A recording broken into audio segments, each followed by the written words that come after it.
आपण ऐकत आहात जगद्गुरु तत्वदर्शी संत रामपालजी महाराज यांच्याद्वारे लिखित पुस्तक ज्ञानगंगा।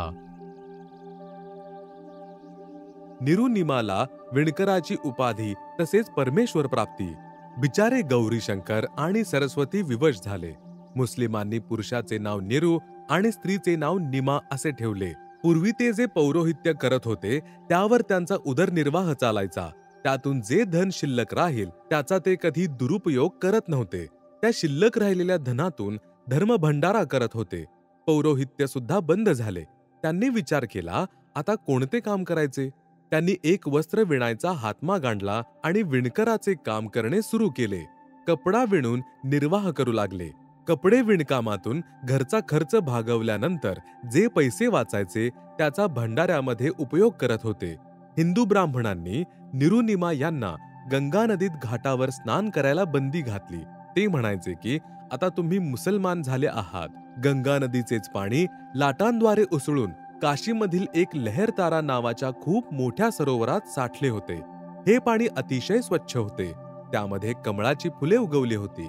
सन 1398 मध्ये विक्रमी संवत 1455 ज्येष्ठ महिन्यातील शुद्ध पौर्णिमेला ब्रह्ममुहूर्तावर साधारणतः सूर्योदयाच्या आधी 1.5 तास आपल्या सतलोकातून म्हणजे ऋतधाम परमेश्वर कबीर म्हणजे कबीरदेव सहशरीर येऊन बालक रूपात लहरतारा तलावातील कमळ पुष्पावर विराजमान झाले। त्याच लहरतारा तलावावर निरुनिमा पहाटे ब्रह्ममुहूर्तावर, ब्रह्ममुहूर्त म्हणजे सूर्योदयापूर्वी 1.5 तास स्नानासाठी दररोज जात असायचे। एक अत्यंत तेजपुंजाचा चमकणारा गोळा म्हणजे बालक रूपातील परमेश्वर कबीर साहेबजी तेजोमय शरीरासह आले होते। दूर असल्यामुळे फक्त प्रकाशपुंजच दिसत होता। वरून म्हणजे सत्यलोकातून आला आणि कमळ पुष्पावर विसावला। त्या प्रकाशाने सर्व लहरतारा तलाव उजळून निघाला होता। नंतर एका कोपऱ्यामध्ये जाऊन तो गोळा अदृश्य झाला। हे दृश्य स्वामी रामानंदजी यांचे एक शिष्य ऋषी अष्टानंदजी प्रत्यक्ष डोळ्यांनी पाहत होते। अष्टानंदजी देखील त्याच लहरतारा तलावावर दररोज एकांत स्थानी स्नान करण्यासाठी जात असत। तेथे बसून ते आपली साधना, गुरुदेवांनी दिलेल्या मंत्राचा जप करत असत आणि निसर्गाचा आनंद घेत असत। स्वामी अष्टानंदजी यांनी जेव्हा पाहिले की एवढा तेजोमय प्रकाश ज्यामुळे डोळे विस्फारले गेले, ऋषीजी यांनी विचार केला, हे माझ्या कोणत्या भक्तीचे फळ आहे की दृष्टीभ्रम? असा विचार करून कारण विचारण्यासाठी आपल्या गुरुदेवांजवळ गेले। आदरणीय रामानंदजी यांना अष्टानंदजींनी विचारले की हे गुरुदेव, आज मी माझ्या जीवनात कधीही पाहिलेला नाही असा तेजोमय प्रकाश पाहिला। त्यांनी सर्व वृत्तांत कथन केला की आकाशामधून एक प्रकाश समूह येत होता। तो पाहिल्यावर माझे डोळे त्या प्रकाशाचे तेज सहन करू शकले नाही। त्यामुळे माझे डोळे बंद झाले। मिटलेल्या डोळ्यांसमोर एका बालकाचे रूप दृष्टीस पडले। सूर्याकडे पाहिल्यानंतर सूर्याचा फक्त एक गोलच दिसतो तसे बालक दिसत होते। हे माझ्या भक्तीचे फळ आहे की माझा दृष्टीभ्रम होता? स्वामी रामानंदजी म्हणाले की हे पुत्र, अशी लक्षणे तेव्हा होतात जेव्हा वरील लोकांमधील कोणीतरी अवतार येत असतात। ते कोणाच्या तरी येथे प्रकट होतील, कोणा मातेच्या उदरातून जन्म घेतील आणि नंतर आपल्या लीला करतील। या ऋषींना एवढेच माहित होते की केवळ मातेपासूनच जन्म होतो। ऋषींना जेवढं ज्ञान होतं त्याप्रमाणे त्यांनी आपल्या शिष्याच्या शंकेचे निरसन केले। निरू आणि निमा दररोज प्रमाणे स्नानासाठी जात होते। जाता जाता वाटेमध्ये निमाने प्रभूंना प्रार्थना केली की हे भगवान शिव, ते जरी मुसलमान झाले असले तरी एवढी वर्षे करत असलेली आपली पूर्वीची भक्ती साधना हृदयातून विसरू शकत नव्हते। तुमच्या घरी आमच्यासाठी एका बाळाची कमतरता झाली आहे का? आम्हालाही एक लाल म्हणजे बाळ दिले असते तर आमचे जीवन देखील सफल झाले असते, असे म्हणून हुंदके देत रडू लागली। तिचा पती निरू म्हणाला की निमा, प्रभूच्या इच्छेवर प्रसन्न राहण्यातच हित असते। जर तू अशी रडत राहिलीस तर तुला अशक्तपणा येईल, तुझ्या डोळ्यांनी दिसणे बंद होईल, आपल्या नशिबात अपत्य नाही। ते दोघे असे बोलत बोलत लहरतारा तलावावर पोहोचले। अजूनही उजाडले नव्हते। निमा स्नान करून बाहेर आली, वस्त्रे बदलली। निरू स्नानासाठी तलावामध्ये प्रवेश करून डुबक्या मारत स्नान करू लागला।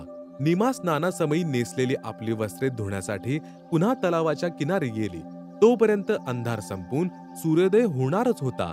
निमाने तलावात पाहिले की समोर कमळाच्या फुलावर काहीतरी हलत आहे। कबीर साहेबजी बालक रूपामध्ये एका पायाचा अंगठा चोखत होते आणि दुसरा पाय हलवत होते. सुरुवातीला निमाला वाटले कदाचित तो साप तर नाही आणि आपल्या पतीच्या दिशेने येत आहे. नंतर लक्षपूर्वक पाहिले तर समजायला वेळ लागला नाही की ते तर बालक आहे. बालक आणि कमळाच्या फुलावर. तिने एकदम आपल्या पतीला आवाज दिला, अहो बघा हो, मूल बुडेल, मूल बुडेल. नीरू म्हणाली की नादान, तू मुलाच्या विचाराने वेडी झाली आहेस. पाण्यातही तुला बालक दिसू लागले आहे. ती म्हणाली, हो, समोर कमळाच्या फुलावर तर पहा. तिच्या या जोरदार आवाजाने प्रभावित होऊन ज्या बाजूला इशारा करत होती त्या दिशेला नीरूने पाहिले. एका कमळाच्या फुलावर नवजात बालक पहुडले होते. नीरूने फुलासह त्या बालकाला उचलून आणले व निमाकडे दिले. तो स्नान करू लागला. नीरू स्नान करून बाहेर आला. निमा त्या बालक रूपात आलेल्या परमेश्वरांचे लाड करत होती व शिवप्रभूंची प्रशंसा आणि स्तुती करत होती की हे प्रभू, आपण माझी वर्षानुवर्षांची मनोकामना पूर्ण केली. कारण ती शिवभक्त होती. म्हणत होती की हे शिवप्रभू, आजच मी अंतःकरणातून तुम्हाला हाक दिली होती आणि तुम्ही ती आजच ऐकली. ज्या कबीर परमेश्वरांचे केवळ नाव घेतले तरी आमच्या अंतःकरणात अप्रतिम अशी स्पंदने उमटतात. त्यांच्या प्रेमामध्ये अंगावर रोमांच उभे राहतात. आपला आत्मा संतुष्ट होऊन जातो. अशा परमेश्वराला ज्या माता भगिनीने छातीशी कवटाळून पुत्रवत प्रेम केले त्या मातेला होणारा आनंद किती अवर्णनीय असेल. जसे मुका व्यक्ती गुळ खाल्ल्यावर इतरांना त्याच्या आनंदाबद्दल सांगू शकत नाही, खाणाराच जाणू शकतो. जसे आई प्रेम करते तसे ती बालक रूप धारण केलेल्या परमेश्वराचे कधी मुके घेई, कधी उराशी कवटाळत होती आणि पुन्हा पुन्हा त्याचे रूप न्याहाळत होती. इतक्यात नीरू स्नान करून बाहेर आला. कारण की मनुष्य समाजाकडे अधिक लक्ष देत असतो. त्याच्या मनात अचानक विचार आला की अद्याप मुस्लिमांशी आपला विशेष स्नेह जुळलेला नाही आणि हिंदू ब्राह्मण तर आपला द्वेषच करतात. अगोदर याचाच मुसलमानांनी फायदा उठवून आपणाला मुसलमान बनविले. आपले कोणी सोबती नाही. आता जर आपण या बालकाला घेऊन गेलो तर विचारतील की या बालकाचे माता पिता कोण आहेत सांगा. तुम्ही कुणाचे तरी बाळ चोरून आणले आहे. याची आई रडत बसली असेल. आपण काय उत्तर देणार, कसे सांगणार? आम्हाला बालक कमळाच्या फुलावर सापडले असे सांगितले तर कोणीही विश्वास ठेवणार नाही. याचा विचार करून नीरू म्हणाला की निमा, या बालकाला येथेच सोडून दे. निमा म्हणाली, मी या बाळाला सोडू शकत नाही. माझे प्राण जाऊ शकतात. मी तडफडून मरून जाईन. कोण जाणे या बाळाने माझ्यावर काय जादू केली. मी याला सोडू शकत नाही. नीरूने निमाला सर्व समजावले की आपल्याबरोबर असं घडू शकते. निमा म्हणाली की या बालकासाठी मी देश गाव सोडून जाणेही स्वीकारेन, परंतु याला सोडणार नाही. नीरूने निमाचे नादानपण पाहून विचार केला की ही तर आता वेडी झालीये, समाजाचाही विचार करत नाही. नीरू निमाला म्हणाला की आपल्याला मूल नव्हते, त्यामुळे मी आजपर्यंत तुझ्या कोणत्याही गोष्टीची अवहेलना केलेली नाही. तू जे म्हणशील ते मी स्वीकारत होतो, परंतु आज मात्र मी तुझी ही गोष्ट मानणार नाही. एक तर या बाळाला खाली ठेव, नाहीतर तुझ्या 2 थोबाडीत देईन. त्या महापुरुषाने आयुष्यात पहिल्यांदाच आपल्या पत्नीच्या दिशेने हात उगारला होता. त्याच वेळी शिशुरूपामधील कबीर परमेश्वर म्हणजे कबीरदेव म्हणाले की नीरू, मला घरी घेऊन चल. तुझ्यावर कोणतेच संकट येणार नाही. बालक रूपामधील परमेश्वर यांचे हे बोल ऐकून नीरू घाबरला. त्याला वाटले की हे बालक कोणी देवदूत असायचे किंवा कोणी सिद्धपुरुष असायचे आणि आपल्यावर कोणते संकट ना येवो. गप्प राहून चालू लागला. जेव्हा बाळाला घेऊन घरी आले तेव्हा सर्वजण विचारायचे विसरले की हे बाळ कोठून आणले. काशीमध्ये सर्व स्त्री व पुरुष मुलाला बघायला आले आणि म्हणू लागले की हे बाळ तर कोणी देवता दिसते. एवढे सुंदर शरीर, असे तेजोमय बाळ आम्ही यापूर्वी कधीही पाहिले नाही. कोणी म्हणायचे की हा तर ब्रह्मा विष्णू महेश यातील कोणी एक प्रभू आहे. ब्रह्मा विष्णू महेश म्हणतात हे बालक म्हणजे वरील लोकातील आलेली कोणती तरी शक्ती आहे. असे सर्वजण आपापले मत व्यक्त करत होते.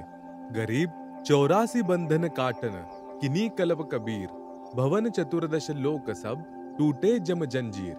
गरीब अनंत कोटि ब्रह्मांड में बंदी छोड़ कहाय, सो तो एक कबीर है जननी जन्यान माय. गरीब शब्द स्वरूप साहिब धनी, शब्द सिंध सब माही, बाहर भीतर रमी रहा जहां तहां सब ठाई. गरीब जलथल पृथ्वी गगन में बाहर भीतर एक, पूर्ण ब्रह्म कबीर है अविगत पुरुष अलेख. गरीब सेवक होय करी उतरे इस पृथ्वी के माही। जीव उदाहरण जगत गुरु बार बार बलि जाही। गरीब काशीपुरी कस्त किया उतरे अधर अधार। मोमन को मुजरा हुआ जंगल में दीदार। गरीब कोटि किरण शशि भान सुधी आसन अधर अभिमान। पर सतपूर्ण ब्रह्म को शीतल पिंडरु प्राण। गरीब गोद लिया मुख चुंबी करी हेम रूप झलकंत। जगर मगर काया करे दमकै पदम अनंत। गरीब काशी उमटी गुल भया मोमन का घर घेर। कोई कहे ब्रह्मा विष्णु है कोई कहे इंद्र कुबेर। गरीब कोई कहे छल ईश्वर नहीं कोई किन्नर कहलाए। कोई कहे गण ईश का जूजू मात रिसाए। गरीब कोई कहे वरुण धर्मराय है कोई कोई कहते ईश। 16 कला सुभा नगति कोई कहे जगदीश। गरीब भक्ति मुक्ति ले उतरे मेटन तीनू ताप। मोमन के डेरा लिया कहे कबीरा बाप। गरीब दूध न पीवे न अन्न भखे नहीं पलने झुलंत। अधर अमान ध्यान में कमल कला फुलंत। गरीब काशी में अचरज भया गई जगत की नींद। ऐसे दूल्हे उतरे जू कन्या वरबिंद। गरीब खलक मुलक देखन गया राजा प्रजा रीत। जम्बू दीप जिहान में उतरे शब्द अतीत। गरीब दूनी कहे यो देव है देव कहत है ईश। ईश कहे पार ब्रह्म है पूर्ण बिसवे बीस। परमेश्वर कबीरजी हेच अनादी परम गुरु आहेत. तेच रूपांतर करून संत व ऋषी वेशात वेळोवेळी स्वयंभू स्वतः प्रकट होतात. कालच्या दूतांद्वारे म्हणजे संतांद्वारे बिघडविलेल्या तत्वज्ञानाला व्यवस्थित करतात. कबीर साहेब यांनीच ब्रह्मा विष्णू शिव इत्यादी देवता ऋषीमुनी व संतांना वेळोवेळी आपल्या सतलोकातून येऊन नामोपदेश प्रदान केला. आदरणीय गरीबदासजी महाराज यांनी आपल्या वाणीमध्ये लिहिले आहे, जे कबीरजी यांनी स्वतः सांगितले आहे. आदि अंत हमरा नहीं मध्य मिलावा मूल. ब्रह्मा ज्ञान सुनाइया धर पिंडा अस्थूल. श्वेत भूमिका हम गए जहां विश्वंभर नाथ. हरियम हीरा नाम दे अष्ट कमल दल स्वांति. हम बैरागी ब्रह्मपद सन्यासी महादेव. सोहम मंत्र दिया शंकर को करत हमारी सेव. हम सुल्तानी नानक तारे दादू को उपदेश दिया. जाति जुलाहा भेद न पाया काशी माहे कबीर हुआ. सतयुग में सत सुकृत कहे टेरा त्रेता नाम मुनिंद्र मेरा. द्वापर में करुणामय कहलाया कलयुग में नाम कबीर धराया. चारों युगों में हम पुकारे कूक कहा हम हेल रे. हीरे मानिक मोती बरसे ये जग चुगता ढेल रे. उपरोक्त वाणीद्वारे हे सिद्ध होते की कबीर परमेश्वर हेच अविनाशी परमात्मा आहेत. तेच अजर अमर आहेत.